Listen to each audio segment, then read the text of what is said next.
BJP नेता और पूर्व टिकटॉक स्टार सोनाली फोगाट की 23 अगस्त को मौत की खबर आई तो हर कोई हैरान हो गया।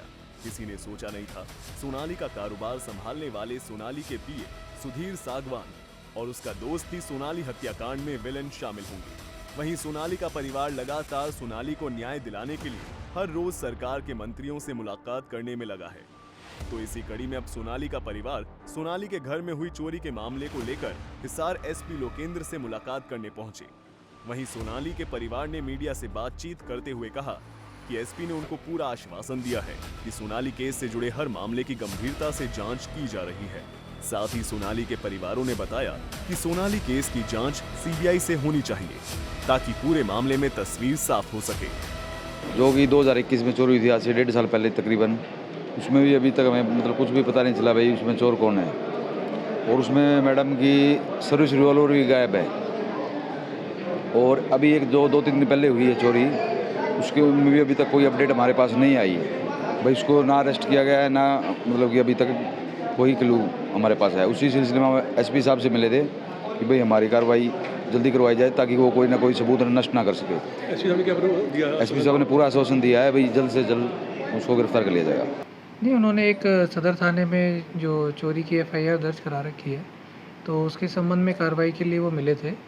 तो उसमें उनको आश्वासन दिया गया है और उसमें कार्रवाई चल रही है और जल्दी उस मैटर का हम पटापेक्ष कर देंगे। क्या कंप्लेंट में क्या है सर, थोड़ा सा? वो उसमें जो डंडूर फार्म से वहाँ पे जो पीए था उनका, और उसके कहने पर जो उनके एक सबॉर्डिनेट था, अकाउंटेंट की तरह काम करता था शिवम, उसने कुछ डॉक्यूमेंट और लैपटॉप इत्यादि वहाँ से चोरी किए हैं, इस प्रकार के उसमें आरोप है। पहले इनकी हुई थी, उसमें भी ये कार्रवाई के लिए इन्होंने कहा है कि उसमें कार्रवाई हम जल्दी से जल्दी कराएं, तो उसमें हम पूरी कोशिश कर रहे हैं। वहीं आपको बता दें कि इससे पहले सोनाली के परिवार सोनाली को इंसाफ दिलाने के लिए सीएम मनोहर लाल से भी मुलाकात कर चुके हैं। हिसार से सूर्या समाचार के लिए भास्कर मुखर्जी की रिपोर्ट।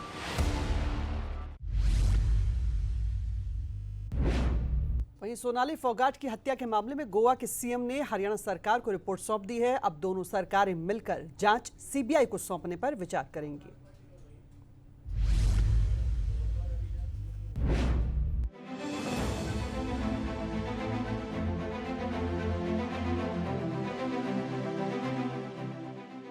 मुस्कुराता चेहरा और लाइमलाइट वाली लाइफस्टाइल, ये थी टिकटॉक स्टार के नाम से जाने जाने वाली सोनाली फोगाट की पहचान।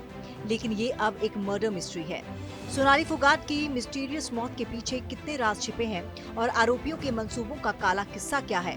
हर राज को बेपर्दा कर फोगाट परिवार को न्याय दिलाने की कोशिशों में लगी हरियाणा और गोवा सरकार आपसी सहयोग से लगातार आगे बढ़ रही है। सोनाली फोगाट मर्डर केस में गोवा सीएम ने हरियाणा के मुख्यमंत्री मनोहर लाल को 5 पन्नों की गोपनीय रिपोर्ट सौंपी है। गोवा पुलिस की रिपोर्ट को लेकर गोवा के मुख्यमंत्री प्रमोद सावंत ने संतोष जाहिर किया है। हरियाणा सरकार को रिपोर्ट सौंपने के बाद अब गोवा पुलिस की 4 सदस्यीय टीम हरियाणा पहुंचेगी। गोवा पुलिस की ये टीम सोनाली फोगाट के परिवार वालों से पूछताछ करने के साथ ही आरोपी सुधीर सांगवान और सुखिंदर के घर भी जाएगी और सोनाली के बैंक अकाउंट से हुए पैसों के लेन देन की जानकारी जुटाएगी।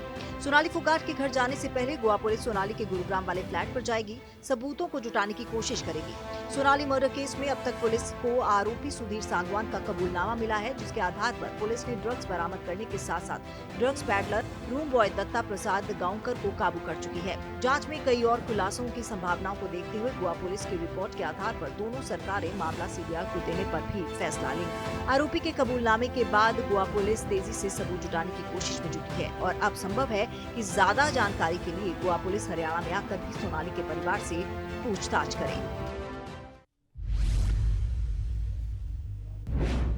अब बात करते हैं गुरुग्राम थप्पड़ कांड की, जिसमें आरोपी वरुण नाथ को केस दर्ज होने के तुरंत बाद ही छोड़ दिया गया।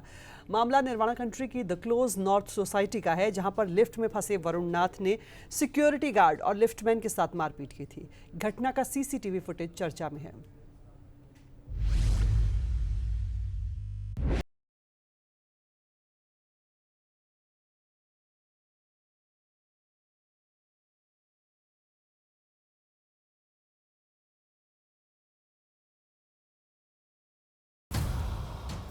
गुरुग्राम की पॉश सोसाइटी में हुए थप्पड़ कांड में अरेस्ट हुए आरोपी वरुण नाथ को पुलिस ने रिहा कर दिया है। सिक्योरिटी गार्ड और लिफ्ट मैन पर दनादन थप्पड़ों की बरसात करने वाले वरुण नाथ को गिरफ्तारी के कुछ ही देर में जमानत दे दी गई। मामला गुरुग्राम के निर्वाणा कंट्री की द क्लोज नॉर्थ सोसाइटी का है। वरुण इसी सोसाइटी की 14वीं मंजिल का रहने वाला है। लिफ्ट में फंसने से गुस्साए वरुण ने न आव देखा न ताव और सिक्योरिटी गार्ड को अपना शिकार बना डाला।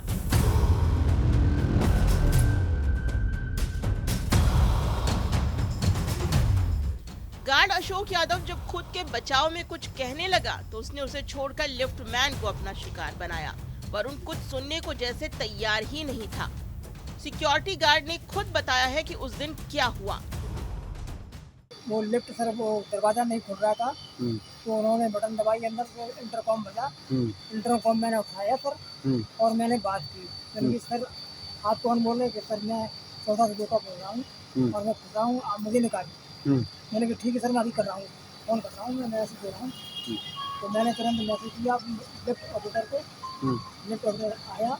कितने देर में आ गया? सर वो 3-4 मिनट लगे, 3-4 मिनट। 3-4 मिनट। जी सर ठीक है। वो आ गया और उसने जो है चाबी लगा के लिफ्ट खोली और साहब को निकाला। साहब मतलब जैसे ही बाहर निकले हैं तो मेरे को मारना चालू कर दिया। अच्छा। मेरे को उन्होंने हाथ छोड़ दिया, मुझको मारा। उसके बाद मैं सर उनको मना किया, मैंने कि सर आप ये गलत है, अब मेरी कोई गलती हो तो बताओ, मुझे क्यों मार रहे हो? तो वो मेरे को छोड़ के फिर उसको मारा, लिफ्ट ऑपरेटर को भी मारा। जी सर उसको भी मारा। लिफ्ट में हुई टेक्निकल गड़बड़ी के लिए वरुण नाथ का गुस्सा लाजमी है, लेकिन उसे इस तरह से गार्ड या लिफ्ट मैन पर उतारना बिल्कुल भी ठीक नहीं।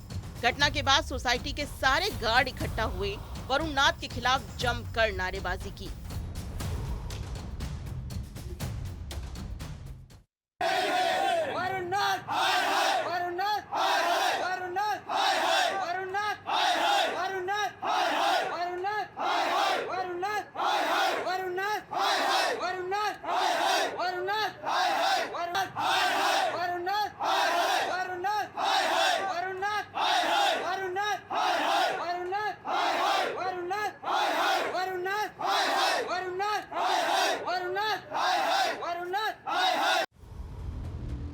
मामले में वरुण नाथ पर केस दर्ज हुआ। पुलिस ने उस पर धारा 323 और 506 के तहत मामला दर्ज किया है, लेकिन गिरफ्तारी के तुरंत बाद उसे जमानत मिलना अपने आप में बड़े सवाल खड़े कर रहा है।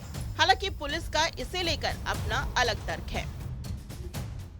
ये आरोपी उसी सोसाइटी का रहने वाला है। इसका जो नाम है वरुण नाथ है और इस द्वारा गार्ड अशोक के साथ मारपीट करनी बताई गई थी, जिसमें यही आरोप थे। उन्होंने मारपीट की है, भद्र भाषा का प्रयोग किया और जान से मारने की धमकी दी, जिसके संबंध में हमने कार्रवाई की। देखिए ये तो कारण पुलिस द्वारा डिसाइड नहीं किए जाते।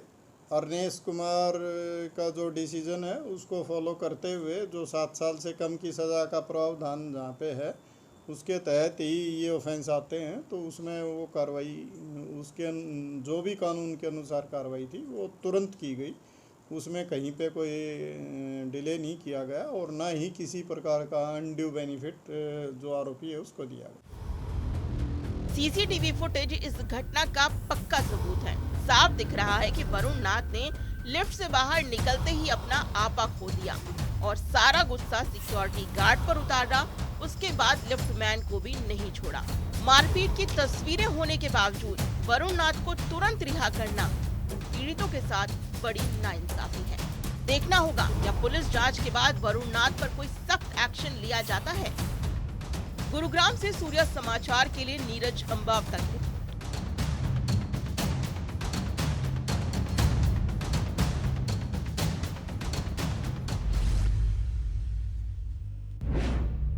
और अब खबर सोनीपत से, जहां ऋषिकुल विद्यापीठ स्कूल की 4थी मंजिल से कूदकर एक छात्रा ने खुदकुशी कर ली।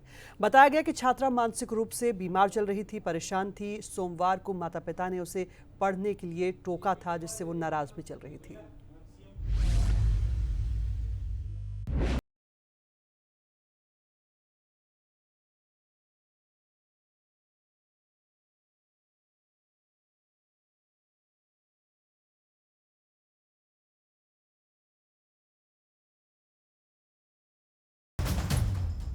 सोनीपत के ऋषिकुल विद्यापीठ स्कूल में उस समय सनसनी फैल गई जब स्कूल में पढ़ने वाली 12वीं कक्षा की छात्रा ने चौथी मंजिल से कूदकर अपनी जीवन लीला समाप्त कर ली। घटना की जानकारी मिलते ही सोनीपत पुलिस मौके पर पहुंची और शव को कब्जे में लेकर पोस्टमार्टम के लिए भेज दिया गया। 12वीं कक्षा की ये छात्रा मानसिक तौर पर बीमार बताई जा रही है। पुलिस ने कहा कि बीते दिन उसके माता पिता ने उसे पढ़ाई के लिए टोका था। मंगलवार सुबह उसने स्कूल की चौथी मंजिल से कूदकर अपनी जान ही दे दी। परिजनों की शिकायत पर पुलिस ने सीआरपीसी की धारा 174 के तहत एक्शन लिया है। ये 12वीं कक्षा में पढ़ती थी अपना ये ऋषिकुल स्कूल में। वहाँ को मतलब आपसी डिप्रेशन के कारण ये चौथी मंजिल से कूद कर अपने घर वालों ने ये दिया भाई हमने मतलब यह पढ़ाई के बारे में थोड़ा मतलब इसको ये कहा था भाई पढ़ाई लिखाई पर बाकी और कोई। मामले में परिवार मीडिया के सामने कुछ भी कहने से बच रहा है। हालांकि बेटी की आत्महत्या ने उन्हें तोड़ कर रख दिया है। परिवार को ये समझ नहीं आ रहा कि उनकी बेटी ने ऐसा कदम क्यों उठा लिया। सवाल स्कूल प्रशासन पर भी है। कैसे एक छात्र क्लासेस चलने के दौरान छत पर चली जाती है और उस पर नजर रखने वाला कोई नहीं होता। बीते कुछ सालों में ऐसे मामले अक्सर देखने को मिल रहे हैं, जहां परिवार की डांट से नाराज होकर बच्चे इस तरह का कदम उठा रही हैं। बच्चे ये भी नहीं सोचते कि उनके इस कदम से उनके माता पिता पर क्या गुजरेगी। बहरहाल सोनीपत के मामले में पुलिस जांच कर रही है। छात्रा ने यह कदम उठाने से पहले क्या किसी से बात की, ये जांच का विषय है। सोनीपत से सूर्या समाचार के लिए सनी मलिक की रिपोर्ट।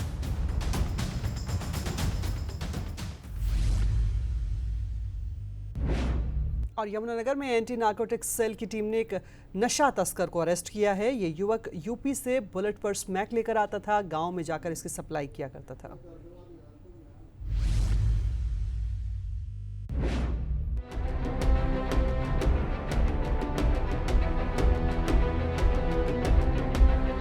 प्रदेश में नशे के काले कारोबार पर लगाम लगाने के लिए एंटी नार्कोटिक्स सेल की टीम मुस्तैदी से काम कर रही है। इसी कार्रवाई के तहत टीम के हत्थे एक ऐसा नशा तस्कर चढ़ा है जो यूपी से बुलेट पर स्मैक अपने गांव लेकर आता है। वो गांव के युवाओं को नशे का आदी बना रहा था।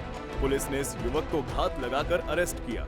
सेल इंचार्ज भूप सिंह ने बताया कि उनकी टीम को सूचना मिली थी युवक बुलेट पर हरियाणा में कलानौर बॉर्डर से होता हुआ आएगा, जिसके बाद बॉर्डर पर नाकाबंदी कर इस युवक को पकड़ लिया गया। आरोपी के पास से 12 ग्राम स्मैक बरामद हुई। पूछताछ के दौरान युवक की पहचान दौलतपुर निवासी खलील उर्फ खिलू के नाम से हुई है। आरोपी के खिलाफ पुलिस ने केस दर्ज कर उसे कोर्ट में पेश किया, जहां से उसे न्यायिक हिरासत में भेज दिया गया है। ऐसा है कब हमारे को मुखबिर मिली थी भी एक व्यक्ति खलील नाम का व्यक्ति है जो यूपी से स्मैक लेकर हरियाणा में आता है और अपने गांव में युवाओं को स्मैक बेचता है। उसी के आधार पर मुखबिरी के आधार पर हमने नाकाबंदी की, जो कलानौर बाईपास पर इसको उल्ट मोटरसाइकिल पर स्मैक सहित काबू किया है और इनको किसी हद तक इनको हम स्मैक नहीं बेचने देंगे और आगे भी इनकी कार्रवाई जारी रहेगी। इस व्यक्ति के खिलाफ पहले कई और भी मुकदमे दर्ज हुए। बताया गया है कि आरोपी पर पहले से भी नशा तस्करी के कई मामले दर्ज हैं। आरोपी नशीले पदार्थ कहां से लेकर आया था, उसके लिए उससे पूछताछ होगी। आपको बता दें, नार्कोटिक्स टीम ने अकेले अगस्त महीने में नशा तस्करी के 15 मामले दर्ज किए हैं। वहीं 1.5 दर्जन से ज्यादा लोगों को नशा तस्करी के मामले में गिरफ्तार भी किया गया है। यमुनानगर से सूर्या समाचार के लिए सुनील कुमार की रिपोर्ट।